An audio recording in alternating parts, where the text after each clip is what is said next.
Welcome to the Forge Over 40 podcast. My name is Steve Didier, and this show is for high performers who are waking up tired, pushing through every day on willpower and caffeine, and feeling your drive fade no matter how hard you fight it. And this is where we rebuild those biological systems that your success depends on a physiological level. So let's get at it.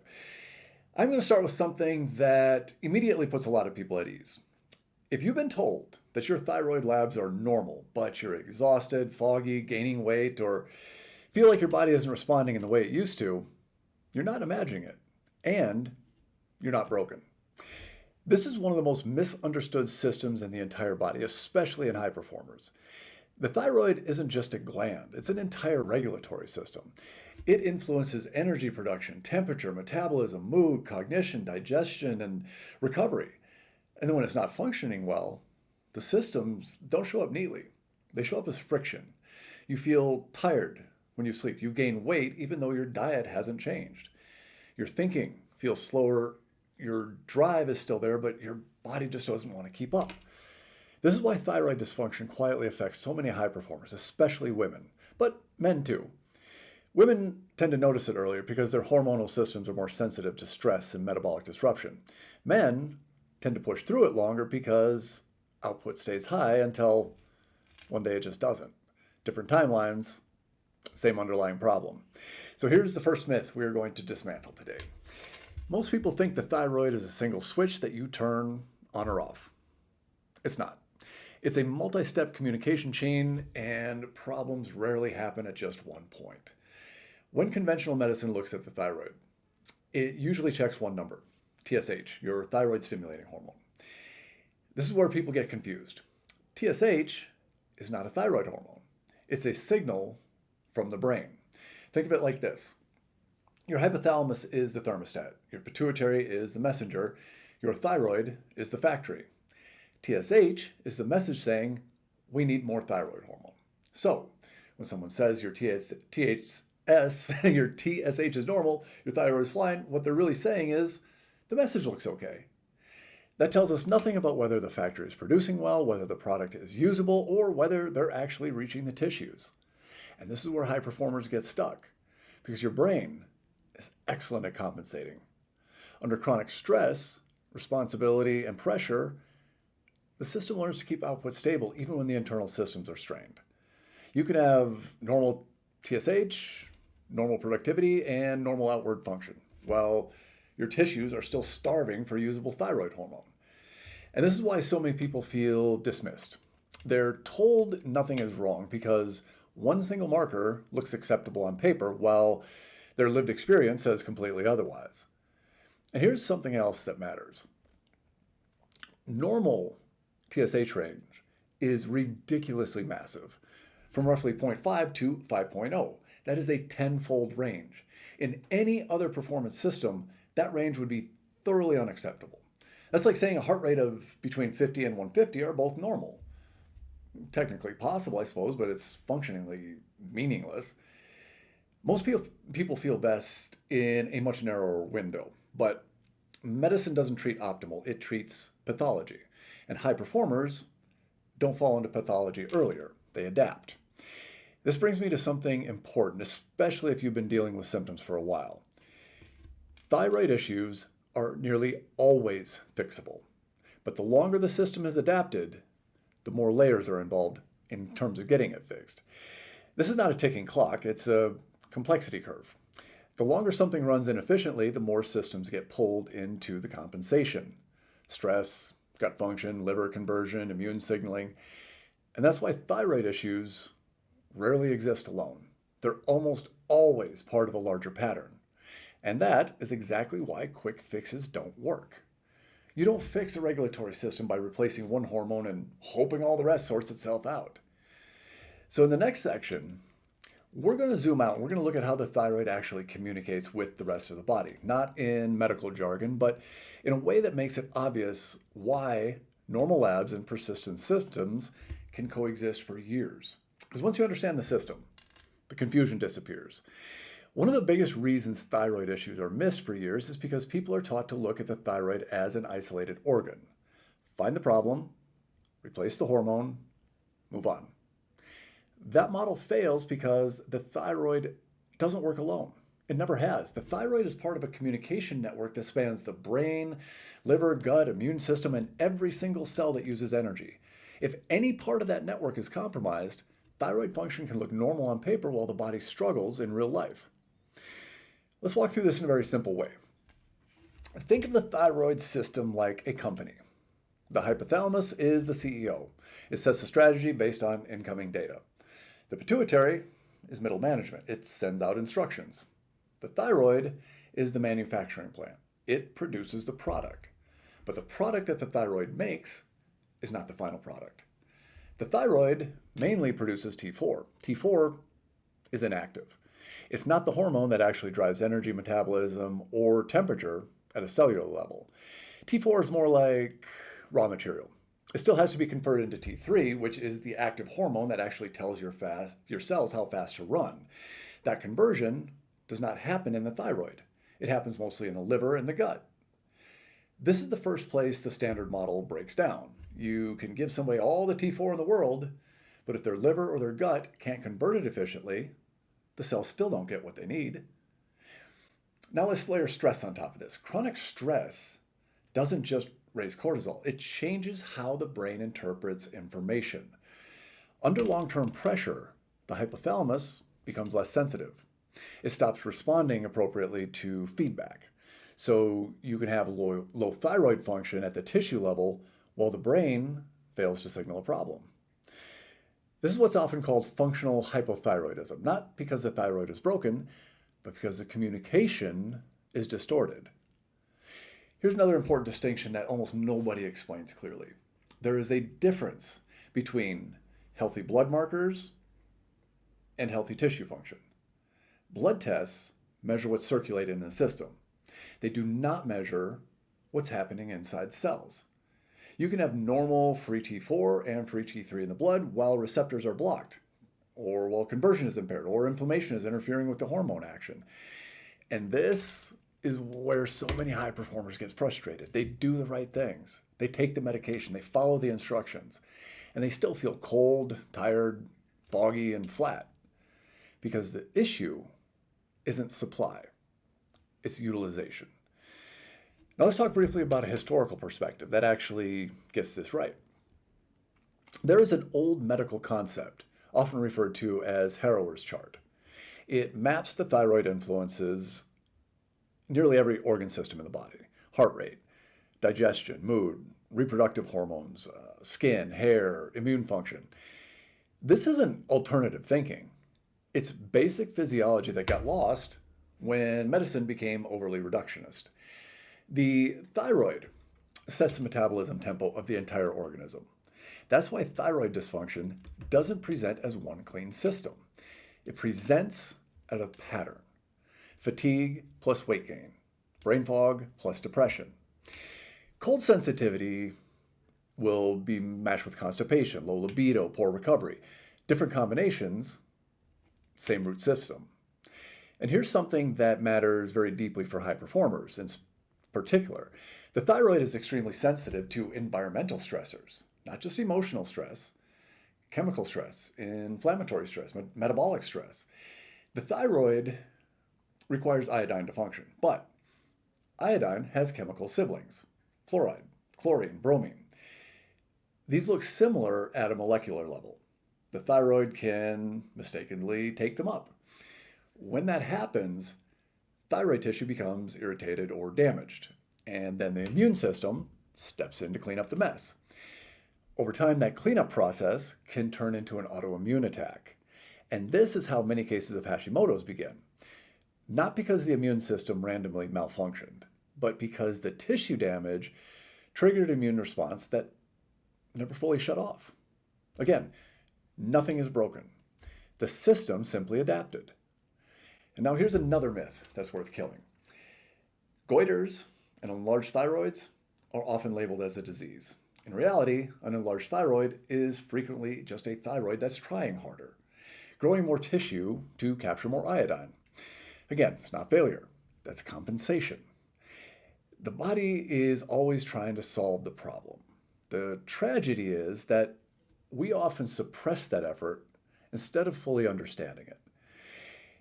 I want to talk a little bit about how stress and inflammation can distort thyroid signaling even further, including a hormone that most people have never heard of that actually blocks thyroid action entirely.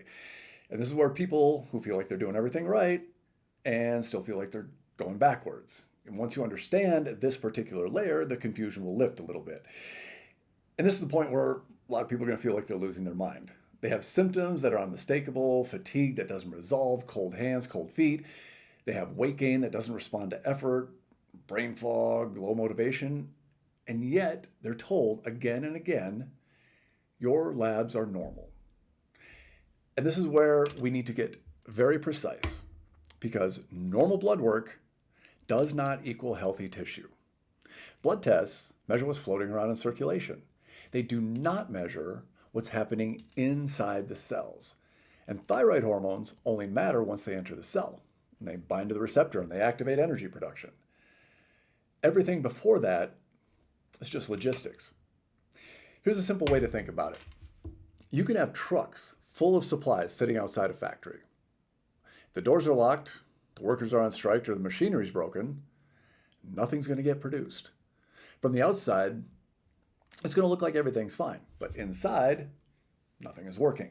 And that is exactly how thyroid dysfunction hides. You can have normal TSH, normal free T4, even normal free T3. Well, your cells functionally hypothyroid. Why? Because hormone action is influenced by inflammation, stress chemistry, and receptor sensitivity. And this is where a hormone called reverse T3 comes in. Most people never even heard of it. Reverse T3 is a mirror image version of T3. It looks very similar, but it does nothing really useful. In fact, it blocks thyroid receptors. Think of it like putting the wrong key into a lock. The door stays closed. You're not getting in. Under conditions of chronic stress, inflammation, calorie restriction, illness, or overtraining, the body intentionally makes more reverse T3. And that's not a mistake. It's not being sick. It's a survival strategy. The body is trying to slow things down to conserve energy. The problem is that in modern life, the stress never resolves. So that brake stays on. And that's why people can feel deeply hypothyroid even when their blood work looks perfectly acceptable. The system is protecting itself, not optimizing performance. Now let's talk about goiters and goitrogens. An enlarged thyroid is often treated as proof that something is wrong. But enlargement is frequently a sign that the thyroid is working harder, not failing. It's growing tissue to capture more iodine. And again, that's an adaptation, not a disease. Similarly, foods like broccoli, kale, cauliflower, and cabbage have been villainized for years. They're called goitrogens. Here's the truth. Those foods don't damage the thyroid. They temporarily compete with iodine for binding sites. So if iodine intake is adequate, this is a non-issue. If iodine is deficient, it becomes a problem. The food isn't the enemy. The deficiency is the enemy. This is a recurring theme in physiology. The body rarely breaks randomly. It responds logically to what it has access to. Let's talk about autoimmunity for a second, because this is where fear often escalates. When thyroid tissue is damaged, whether by chemical irritation, inflammation, or nutrient imbalance, the immune system responds. That response is supposed to be temporary. But when the trigger doesn't go away, the cleanup crew never leaves the building. Over time, antibodies can form. And that's how conditions like Hashimoto's develop. Not because the immune system suddenly turned on the body. It's because the tissue damage created an ongoing signal. And this is very important, so let me be extremely clear. Autoimmune thyroid conditions are not permanent sentences.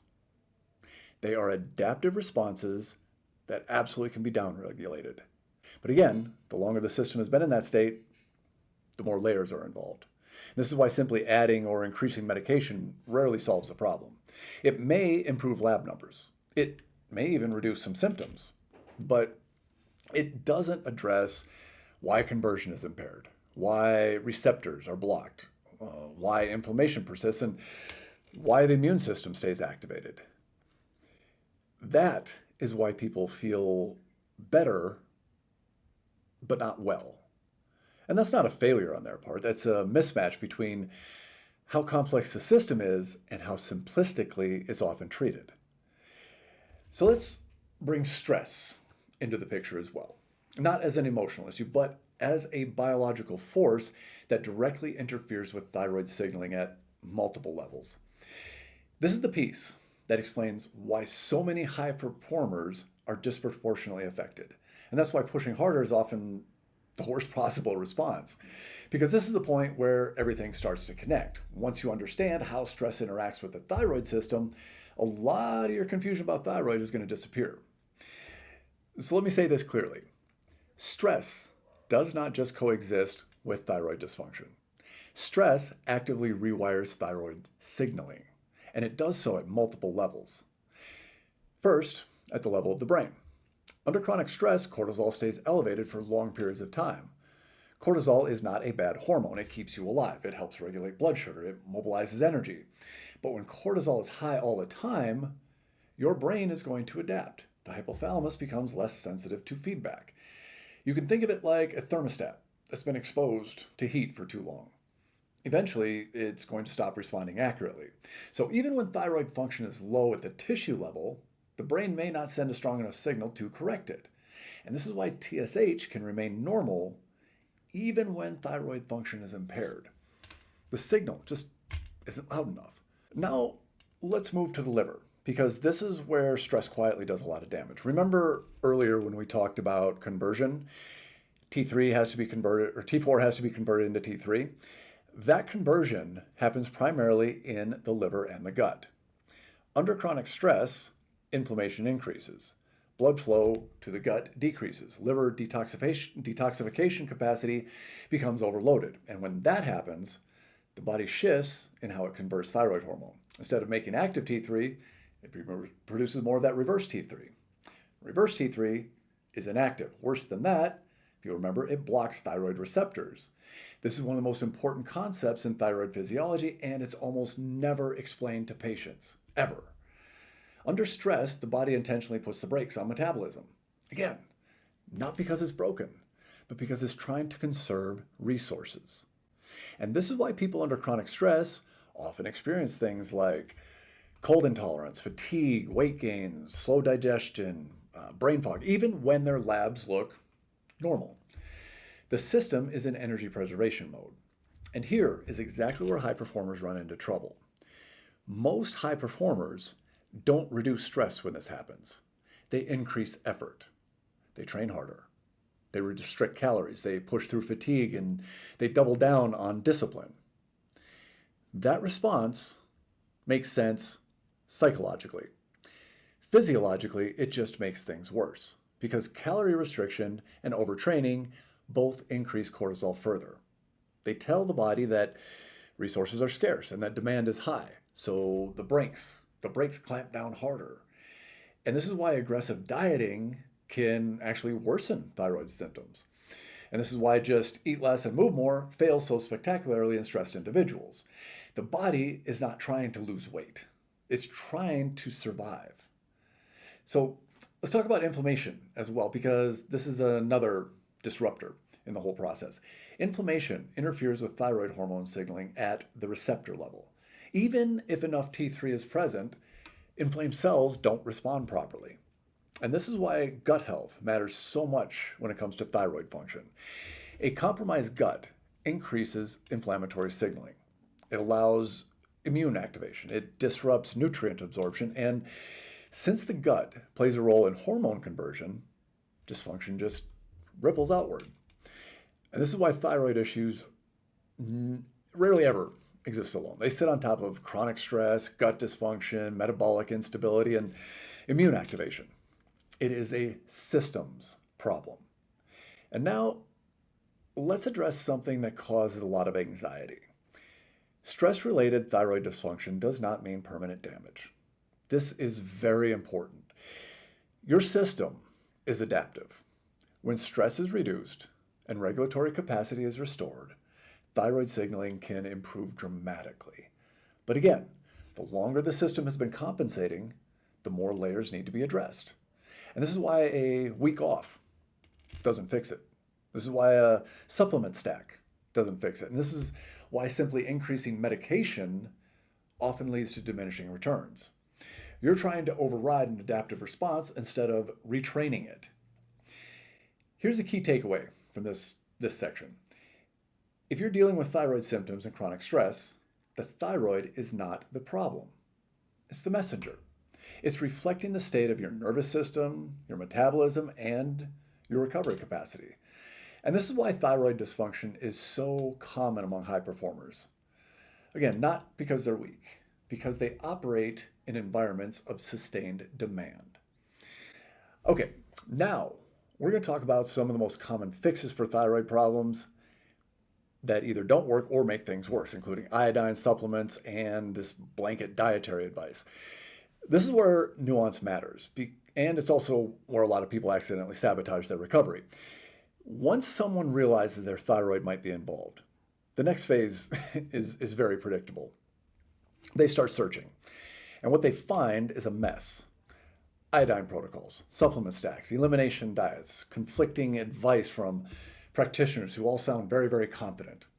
There's a lot of well-intentioned people accidentally making their situation worse. So let's slow this down and get precise. The first big misconception is that thyroid problems are caused by a lack of thyroid hormone alone. The solution becomes obvious, at least on the surface. Add hormone, add iodine, stimulate the gland. But remember what we've already covered. The thyroid is part of a network. If you push one node in that network without understanding all the rest, the system's going to push back. So let's look at iodine, because this is probably one of the most misunderstood pieces. The thyroid absolutely requires iodine. Without it, you cannot make thyroid hormone. That part is non-negotiable. But more iodine is not necessarily better, especially in people with autoimmune thyroid conditions like Hashimoto's. Here's why. When the thyroid tissue is already inflamed or under immune attack, adding iodine can increase hormone production demands. That can further irritate already stressed out tissue.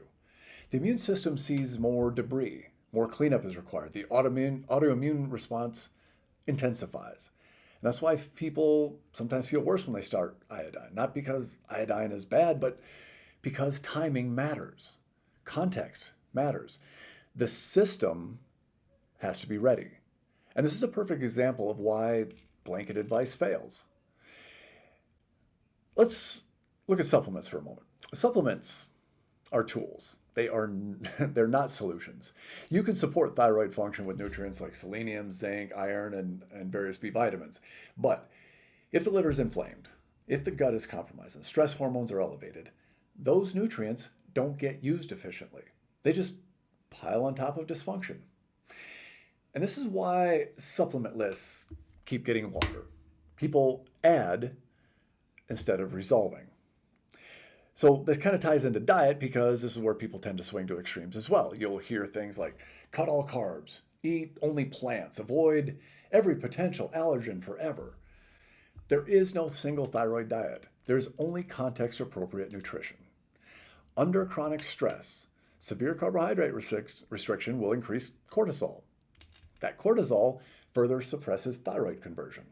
So on the other hand, constant blood sugar spikes can worsen inflammation and insulin resistance. So the goal is not restriction. The goal is metabolic stability. And that looks very different depending on the individual. And this is where common food villains get blamed very unfairly. Gluten, dairy, soy, corn. Do these foods cause stress for some people? Sure. But they are not inherently toxic. The problem is immune reactivity. If the gut barrier is compromised, the immune system reacts to things it normally wouldn't. Remove the food, symptoms improve. That doesn't mean the food was the root cause. It means the system was already sensitized. If you never address gut integrity and immune regulation, the list of problems food is just going to keep growing.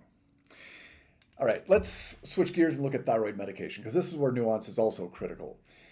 Medication can be life-saving. It can dramatically improve quality of life, but it is not a full solution by itself. Providing T4 does not guarantee proper conversion to T3. It does not guarantee receptor sensitivity or tissue level utilization.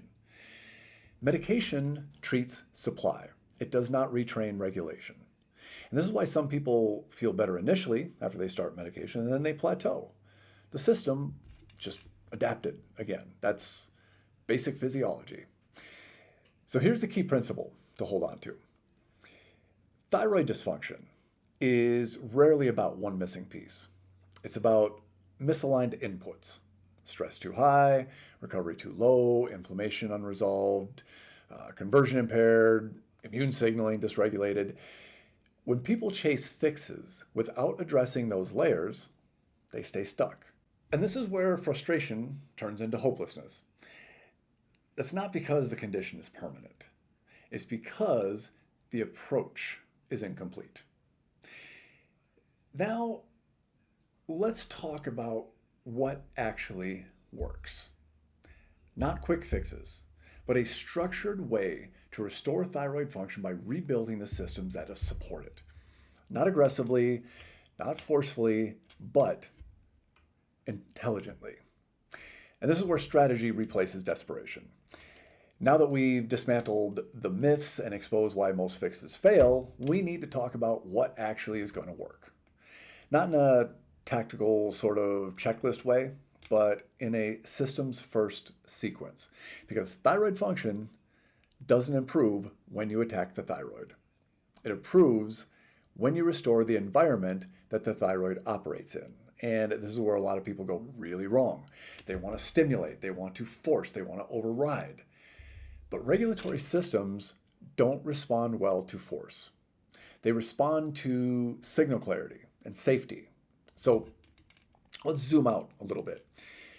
Your thyroid does not decide how fast your body runs.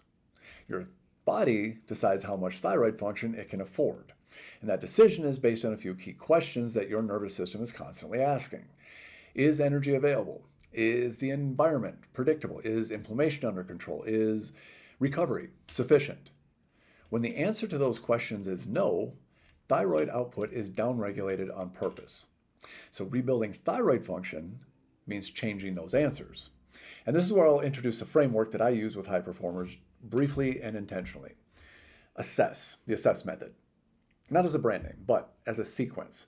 Assess stands for analyze, stabilize, support, energize, stress regulate, and sustain. First, you analyze what's happening, and not just TSH, but free T4, free T3, reverse T3, antibodies. And you don't look at them in isolation. You look at them in patterns. Is conversion impaired? Is stress dominating? Is the immune system activated? Is inflammation present? And this isn't about finding a single bad number. It's about understanding the system's current strategy. Next, you stabilize. Before you optimize anything, you reduce volatility. Blood sugar swings, sleep disruption, extreme calorie deficits, and overtraining. A system in chaos cannot heal, and that is why so many people fail. They try and fix thyroid function while still living in physiological turbulence. Then, you support the bottlenecks, liver function, gut integrity, micronutrient sufficiency, and not with megadoses, with consistency and restraint. And this is where people underestimate how much damage stress has already done. You don't boost a system that has been compensating for years. You support it until it trusts you again. Then, and only then, do you energize. And by energize, I don't mean stimulants. It means restoring mitochondrial function. It means improving oxygen utilization. It means allowing cells to actually use thyroid hormone once it's available. And this is where energy starts to feel accessible again instead of forced. Then comes stress regulation, not stress elimination. Stress is part and parcel of high performance. The goal is restoring range. the ability to ramp up and come back down. Most people in thyroid dysfunction are stuck in the on mode, and that's a real problem. So you have to fix that. Finally, sustain. Because the goal isn't a temporary improvement, it is durable capacity. And this is where most every program fails. They create a spike in improvement and then dump people right back into the same environment that caused the problem in the first place. So let me be very clear about something. This process is not slow because the body is weak. It is deliberate because the body is cautious. When a system has been stressed for years, it doesn't immediately trust change. It looks for consistency. It looks for safety, predictability. And this is why people often see subtle improvements first. Sleep quality improves, morning energy stabilizes, temperature regulation normalizes, mental clarity starts to return. The weight is usually the last thing to go, and that frustrates people. But weight is not the goal. It's just a downstream indicator. If you chase weight loss before regulation, you push the system back into defense. And this is also why thyroid recovery doesn't look the same for everyone. Two people can have identical lab values and need completely different approaches because their stress load, their metabolic history, and their immune context are all different. And this is the piece that algorithms and protocols can't replace. Context matters. And here's the most important reframe of this entire episode. Your thyroid symptoms are not evidence of failure. They're evidence of intelligence. Your body adapted to protect you. The work is now not to override that adaptation, it's to show the system that it no longer needs to defend. Now, finally, let's tie this all together and talk about how to think about thyroid recovery long term. Not as a project, but as a recalibration of how you manage pressure, energy, and output going forward. Because once you fix this at the systems level, it doesn't just improve your thyroid, it changes how you perform. And if there's one thing I want you to take away from this entire podcast, is this. Thyroid dysfunction is not a personal failure. It is not a genetic curse, and it is not a life sentence. It is simply a signal that the way energy has been managed, stress has been tolerated, and recovery has been postponed has finally reached its limit. And that doesn't indicate that you're fragile. It just means your system did exactly what it was designed to do. High performers are especially prone to missing this moment because they're good at adaptation. They perform under pressure, they push through fatigue, and they normalize friction. That skill, that adaptation builds careers. But when it comes to physiology, that same trait can delay correction. Here's the shift that matters. Thyroid recovery is not about getting back to who you were.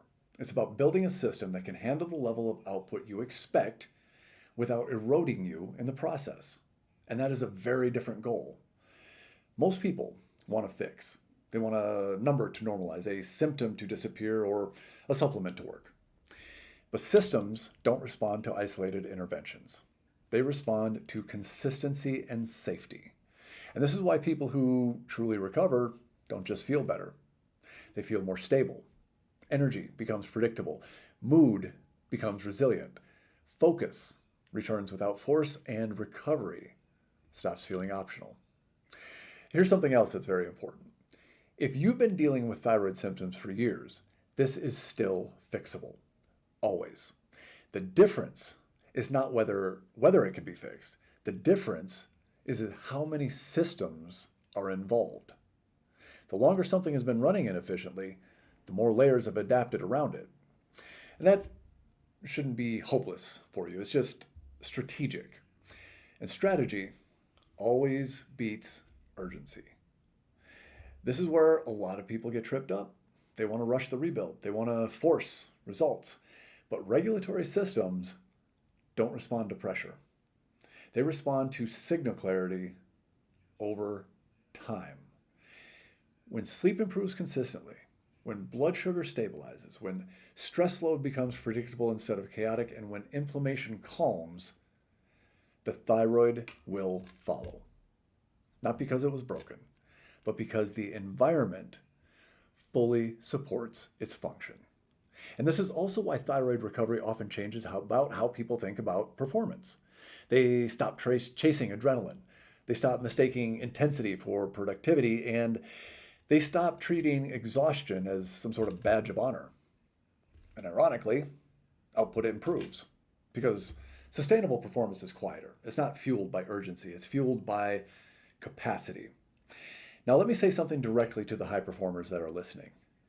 Your labs have been normal, but your body has been telling a different story. Trust that signal, not emotionally, biologically. And if you've been told that nothing can be done, understand this and understand it well. Most systems aren't designed to restore function. They're designed to manage disease. And these are two very different objectives. Restoring function requires a deeper assessment, broader context, patience, and sequencing. That's not a failure of medicine. It's just a limitation of scope. And it's also why so many capable people fall through the cracks. The good news is this. Once you understand how the whole thyroid system actually works, the mystery disappears. And when the mystery disappears, so does fear. You stop guessing. You stop chasing fixes. You stop blaming yourself. And you start rebuilding intelligently. If this episode helped you understand your thyroid, your energy, your symptoms in a new way, subscribe to the podcast. This show is about rebuilding physiology and high performers who want to sustain output without burning out. And if you want an intro on how to assess and restore your energy system, check the links in the description. Because this isn't about doing more. It's about doing what actually works. I'll see you all very soon. Take care.